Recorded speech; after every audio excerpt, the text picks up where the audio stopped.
Informasi pertama, saudara, seorang warga desa Rikitbur, Kecamatan Bukit Tusam, Kabupaten Aceh Tenggara, Darwis, 46 tahun, hilang terseret arus banjir di Aceh Tenggara. Korban yang hilang terseret arus banjir telah ditemukan meninggal dunia di kawasan persawahan.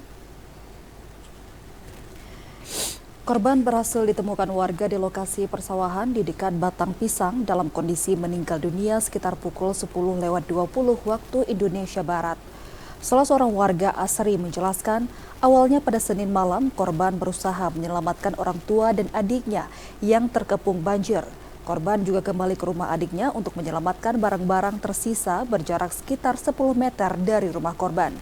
Setelah itu korban tak kunjung kembali dan diduga menghilang terbawa arus air sekitar pukul 19:20 waktu Indonesia Barat. Hingga malam hari warga bersama petugas BPBD, TNI, Polri langsung mencari korban. Saat ini korban sudah dibawa ke rumah duka untuk dikebumikan. Diberitakan sebelumnya seorang warga desa Rikitbur, Kecamatan Bukit Tusam, Aceh Tenggara, Darwis yang berusia 46 tahun, diduga hilang terseret arus akibat banjir luapan yang melanda wilayah setempat.